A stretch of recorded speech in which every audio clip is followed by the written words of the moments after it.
Hey John, how are you doing?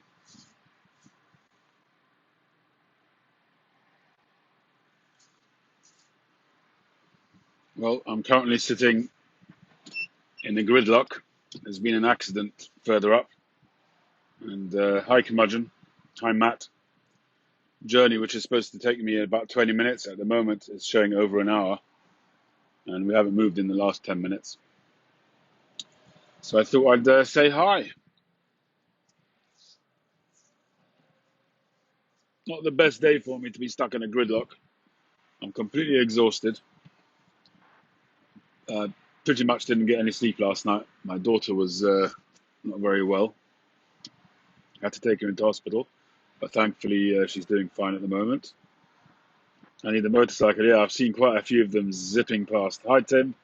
Thank you for your wishes earlier on. Appreciate it.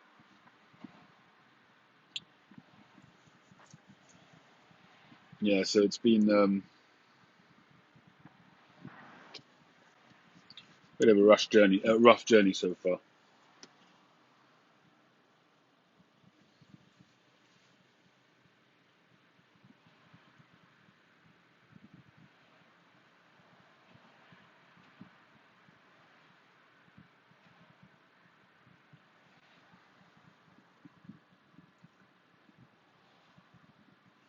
Thanks, Curmudgeon. She'll be all right. She's basically just got a bad cough, and I think her windpipe just swelled up a little bit and just restricted her airflow. She got a bit of steroids at the hospital, and hopefully she's all right. Hopefully it doesn't rear up again. I know that my father now, who's in his 80s, early 80s, he's had some difficulty breathing sometimes. Not so much breathing, but just to help him get along. He hasn't got asthma or anything, but they've given him a nebulizer which he uses once a day or twice a day, just to help him, just to keep him, his breathing smooth, to help him out. And I know it's Tim was mentioning it in his comment earlier on that it's quite a scary situation. I remember when I was a kid, I was sitting on the bus. Um, by the way, can you hear me? Okay,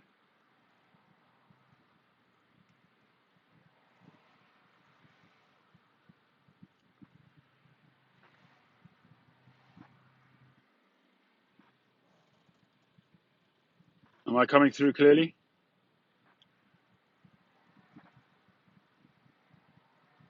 Hello, loud and clear. Good, thank you. Um, yeah, I was on the bus once. I was probably about 10 years old at the time, something like that. Hi, Tony. Hi, Robert. How you doing all? Um, yeah, so I was about 10 years old. And, you know, nowadays you think people are prejudiced, but going back 30, 40, 50 years ago, it wasn't even called prejudice in those days. People just had, quite nasty attitudes to other people that they weren't familiar with. And that certainly applied to people with ailments or with disabilities. In those days and before that, people with any distinct disabilities just stayed out of the public eye, and they got sort of hidden away by their families. There's people who, when I grew up older, when I was in my 30s and 40s, I heard about people who were my age. I just never saw them. They didn't exist when I was a kid growing up. And these were people in my community, friends of the family, didn't even know they had a kid because that kid was disabled or perhaps mentally impaired in some way. But nowadays, it's much more, uh, people are much more accepting, I should say. Um, Anyhow, I was on this bus and there was a woman sitting right by the front next to the driver, and she was in a panic. She couldn't breathe. And, God forbid, if somebody's choking and there's something blocking their airway, and you hear them trying to suck air through the blockage, and it's like that. That's what she sounded like. So she was obviously having a really bad asthmatic attack, and the driver didn't know how to cope with it. He just didn't know what to do, and he basically kicked her off the bus, or at least threatened to kick her off the bus. because he couldn't cope with it. He just thought she was being crazy and making noises. Maybe he thought she was being obscene or something. I don't know. But basically, he just couldn't cope with it, and he was just said, "Get off the bus." And I do recall feeling for that woman at the time. You know, she was going through obviously a panicky situation, uh, and to make matters worse, you know, she was getting abuse from the driver. So, although I don't suffer from asthma as such, but you know, I can certainly sympathise as much as any person can who hasn't suffered it themselves with people that do suffer it. It's a very scary, I think, more than anything else, ailment. Besides for the panic and everything else that goes with it, I would imagine that it would be extremely scary to be. Um, in actual fact, I actually myself, come to think of it, I went through a period where um, I had quite a problem with hiatus hernia. When I was sleeping, you know, I would get sometimes food coming back up through my food pipe, coming up all the way up, and then going down my windpipe and blocking my windpipe whilst I was asleep. So I guess that was a bit of a similar situation. And sometimes I would wake up, sort of suddenly bolt upright in the middle of the night, not being able to breathe. And my wife, she was terrified the first time it happened, because that's exactly what I did. I was trying to suck air through a blockage. And it was only after it happening a few times. Yeah, you've got a copper coming up on the left here, trying to get to the accident. Um, it was only after it had happened a few times that I managed to sort of train myself to relax. Because what happens is when you're panicking, everything tenses up, and it just makes matters worse. And you get into a vicious cycle of panicking and tensing up, and you end up sort of whatever blockage you've got is getting worse. So I managed to sort of teach myself to relax and force my brain to dial down, because your brain is going 100 miles an hour when you're panicking. And I just taught myself to clear my throat and to bring up whatever was in the way. But it's a very scary thing. Every single time it happened, it was scary and very, very panicky kind of situation.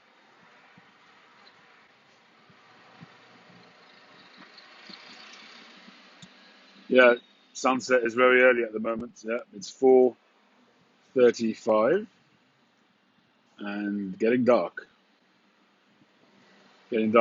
quite fast, quite rapidly.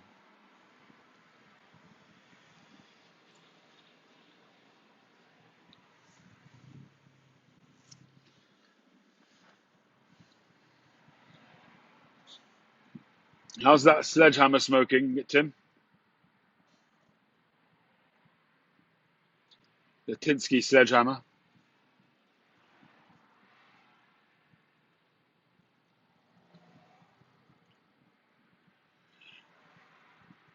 Yeah.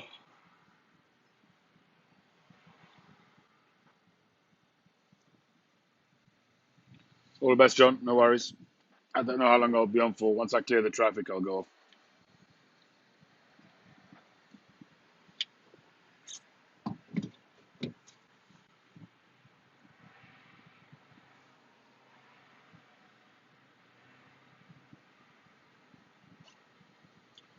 Well, I mentioned in a video the other day, I inadvertently smoked a bowl of tobacco without a filter, and I coped with it reasonably well.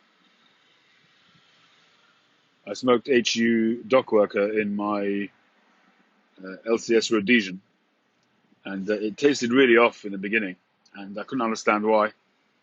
But it calmed down after I sort of calmed down my cadence and just adjusted my draw, and I managed to smoke through the bowl.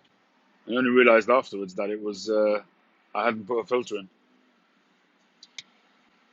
It's happened to me a couple of times, but I've actually in the past realized, I worked it out that I didn't have a filter in. But this time I didn't till only afterwards when I broke the pipe down that I realized I didn't have a filter. Yeah, Tim, I've considered that with a lot of pipes, um, but it really depends on what the long-term plan is with your pipes. I'm often undecided about the long-term plan of my pipes. Whether I'm going to keep them really long-term, or it has to be a pipe that I'm really sort of keen on smoking, and then I will convert it. I've been reading, I've mentioned it a few times now. I've been reading various books on pipe smoking, and the one I'm reading at the moment is by Rick Newcomb, and he's a big advocate of adjusting pipes to suit your preference. His preference is to make the drawer wide open um, in the draft hole and in the bit. And all right, Mr. Porsche, you can go in. Oh, we got quite a few coppers here. Hello, hello, hello. Do you want to get your collar felt, old boy? Well, I hope nobody was hurt seriously. Never want to see an ambulance. Although I had one parked outside my house at 4:30 in the morning last night, or 5:30, something like that. So anyway, getting back to the pipes, I've definitely sort of come to the point where if I can convert a pipe and it's a pipe that I want to smoke very much, then I will do it. The problem with it is the risk, and something. It's not so much about the sacrilege, because in the beginning I did think that, and it was one of the reasons why I kind of say to myself that if I was to get an expensive artisan pipe, that I wouldn't convert it, or I wouldn't bother getting such a pipe, um, because it would be sacrilege. It would basically be destroying the intention and the skill of the mechanics of whoever carved the pipe. But on the one hand, starting to make pipes myself, I see the skill involved in the pipe making. At least I see the difference between my skill and some real artisan pipers, the pipe makers. And on the other hand, I also see the bare bones of the mechanics and the simplicity of it. So I'm not trying to say that it's not a skill. It is a skill, of course. But at the end of the day, every single pipe is the same in terms of its mechanics. The idea, the concept of every single pipe, setting aside system pipes and things like that, but the basic concept of a pipe is a chamber and a horizontal line leading to it where you draw the air. Now, obviously, the more skilled you are, the more precise it's going to be. But by changing somebody else's work so that it works for you, I don't think there's a problem there. I really don't. Because it means that you're going to be able to smoke a pipe and enjoy it. For me, the issue is the risk factor. If you've got a big old pipe, like say a Boswell, or like for instance your Mark Tinsky, where you've got enough flesh on the shank, and if your drill bit wiggles a bit, it's not going to smash it to smithereens. Then it's worth taking the risk, I think. And if you've got a more precise way of controlling the drill bit, then all the better. I actually do need to, at some point, not at the moment, but at some point, I want to invest in a more precise drill press, because I can see that there's also a market for pipe repairs. And although I don't think it's as rewarding financially as making a pipe, obviously, but I can see that there is a market for it. And if there were to be a time when I went into it full time, then I could see that it's something, it would be a good distraction to get away from, say, doing pipes all day long. You might just want something else to do. And it would be nice to resurrect an old favorite of somebody's and to make it shine again. And in whichever way that was, not necessarily shining polish wise, but shining for that person so that it smokes well. So I do, on my horizon, is definitely a sort of professional quality drill press where I can drill a pipe and not worry about the wiggle. At the moment, the drill press that I've got is just not precise enough. And truth of the matter is, I should have listened to my own experience, where in photography, for instance, when I invested in equipment, I always said to myself, buy the best that you can afford. And I didn't do that with this particular drill press because I didn't want to invest huge sums of money in something which I didn't know if I'd be any good at it. The only thing which I really invested in, slightly above the basic, was the lathe, and it was worth every single penny. The thing is now that I suppose my next step up lathe-wise would be a machinist lathe, a metal lathe. That will give you much more precise control and much more ability for making stems and things like that. But certainly, I can see that there is a market for doing repairs and conversions as well. I think that the market for 9mm is definitely increasing. There's no question about it. And you do see more companies doing 9mm pipes. And I think there's been a bit of a surge in 9mm pipes here in the UK as well. If you have a look at the websites, you'll see a much greater selection of 9mm pipes than ever before. If you look at GQ Tobaccos, he's now got something which I sort of encouraged him to do. I'm not saying he did it because of me, but I certainly encouraged him, was to have a button that you could click just for 9mm pipes so that it would select out and filter out all the 9mm pipes so you could just browse all the 9mm pipes. And that's an amazing function. It's very helpful to those who smoke 9mm. Um,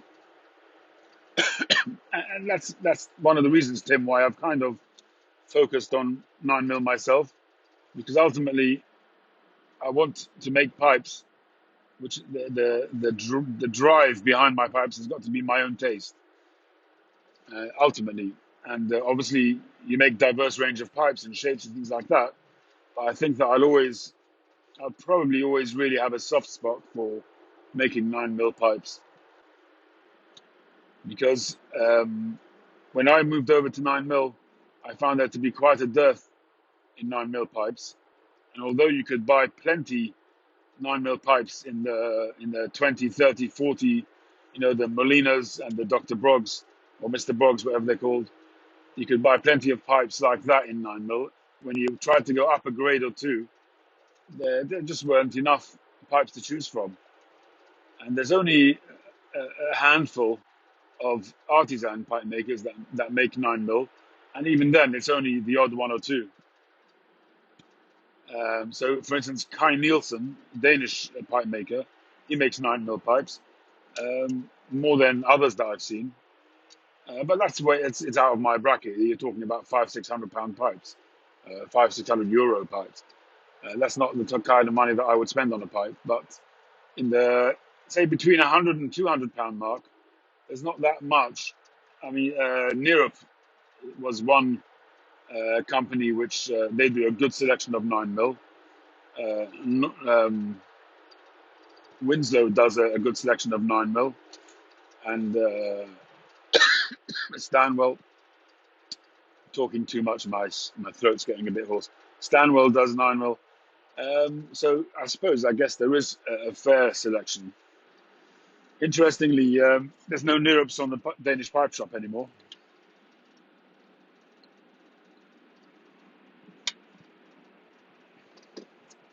Maybe they're just out of stock. Don't know. Maybe they'll come back. I don't know. But you can get Nirups on GQ Tobaccos now, and you can get Castellos on GQ Tobaccos. I must admit, I still do have a little bit of a hankering for a Castello pipe. I'm just not sure that I would want to risk converting it to 9mm in my current setup. My setup is just not precise enough. So there's a few things which I need to learn how to do. I don't know. I'll have to speak to some other pipe repairmen. So, for instance, for me to load an existing pipe, onto a drill press or onto a lathe in order to drill it for 9mm, I don't know how to do that without harming the pipe, and how to do it in a precise way. So obviously it needs to go into a bench vise underneath the drill press. So I guess you can have some kind of So, for instance, now when I'm doing rustication on my pipes, I'll put the stummel into a bench vise, and I'll put it into a wad of material to try and protect it as much as possible. But in order to grip it hard enough because when you're doing the rustication, it uses a lot of elbow grease. You got to really use a lot of brute force. So you have to grip it really, really tightly, and that does have an effect on the pipe. You do see a little indentation which you have to sand out afterwards. But I don't know if there's any sort of tricks of the trade. I'll have to ask around. Maybe I'll ask Kane Rod Piper. He seems to be a nice enough guy who would share his knowledge. I've had a lot of fantastic advice from some pipers out there, including Ian Walker from Northern Briars, and recently Phil Rivara has helped me quite a bit. Um, it's interesting when you see some carvers who are very open and very willing to share their knowledge, and you get some who you feel are being a bit reticent and not really coming forward and giving information. And I can understand that as well. I must be honest. I really do understand that. People want to protect their. I suppose it's a form of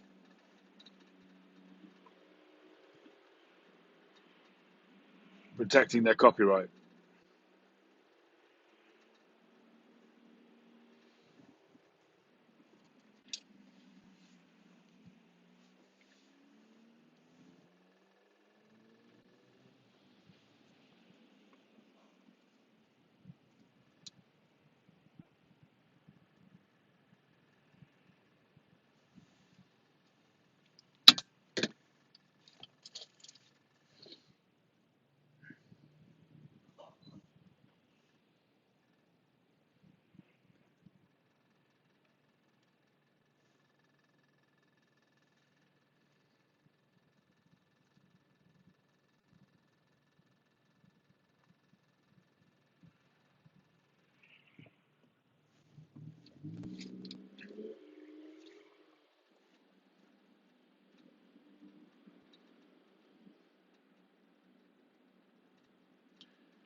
Anyway, I think I'll call it a day now.